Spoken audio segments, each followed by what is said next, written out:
Welcome back. Nvidia is due to report quarterly results after the close of trading tomorrow. That stock is down today as investors worry perhaps about the possibility of a slowdown in the U.S. economy or indeed the global economy. Our next guest sees a bifurcation of the artificial intelligence trade. He'll explain what that means and why he believes stocks like Amazon, Microsoft, and Alphabet will be winners. Let's bring in Justin Elliott. He's portfolio manager at Caldwell Investment Management. He joins us from right here in Toronto. Justin, thanks a lot for joining us. First of all, what will you be watching? What are you expecting from Nvidia when it reports results after the close of trading tomorrow?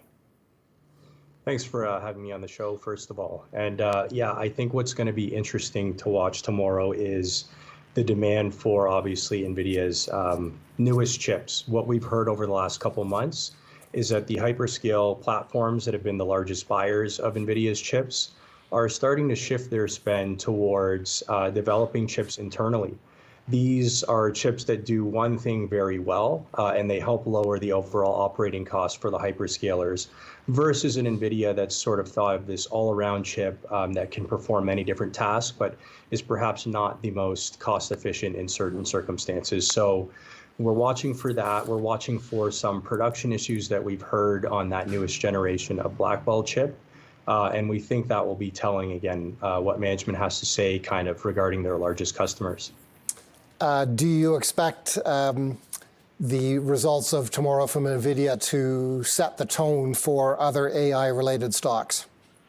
Yeah, absolutely. I think what we've seen over the last little while, to speak to that bifurcation bit, is since DeepSeek has come out in January, you've got the players where AI is sort of core to their business, and that's the hyperscalers like you discussed, other software companies that have baked that into their product and are able to sort of capture more value from the newer AI product. And then you've got the picks and shovels plays that build out the data centers, have all the HVAC equipment and, the engineering and construction firms. And so I think what's happened really is you've seen this kind of pause with the hyperscalers.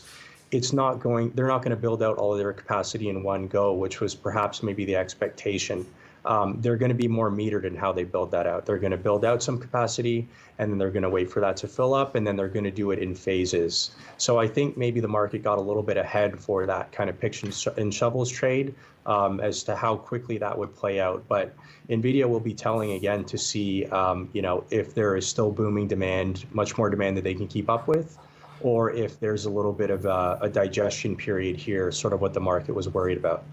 Okay, when we reached out to you for this conversation, one thing you told us is that you see a bifurcated AI trade. Explain what that means.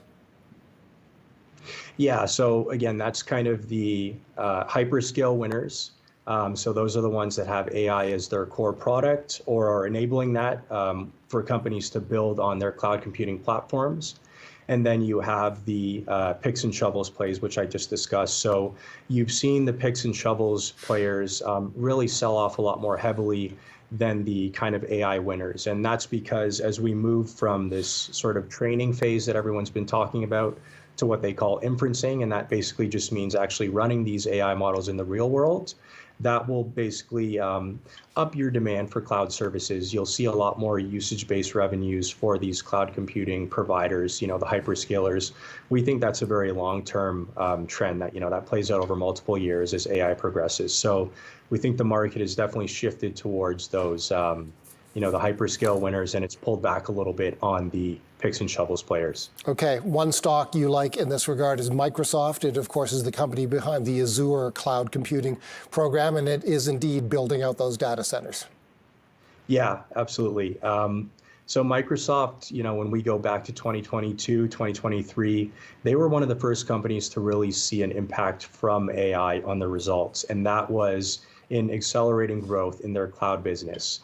Even in the most recent quarter, right, they came out and said that their AI portion of the cloud business is running at about a $13 billion annual run rate versus $10 billion that they had set out just, a quarter ago. And so they are seeing a real acceleration in their core business.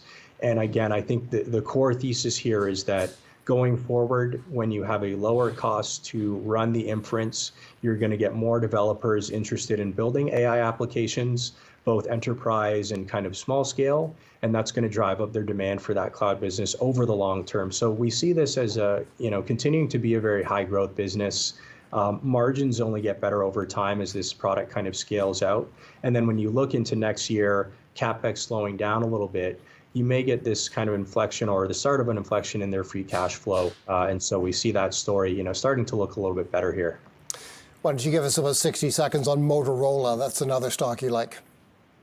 Yeah, so Motorola, not quite in the same realm. They do like land mobile radios, kind of walkie-talkies for law enforcement, first responders, and then they do video security and software systems for all types of establishments. So you can think of public buildings like hospitals, sporting arenas, and then also commercial establishments. So on that radio from their customers, which a lot of times they've had for decades, to upgrade and refresh to the newest generation of products. Those products come with slightly higher prices and margins, and so that gives you a little bit of an uplift there. We think that demand too is relatively insulated from all of the DOGE stuff that's been going around right now. On the software and system side, we're going into a world that has a lot more surveillance from a safety and kind of asset protection standpoint. And so they've seen very strong backlog growth in that part of the business.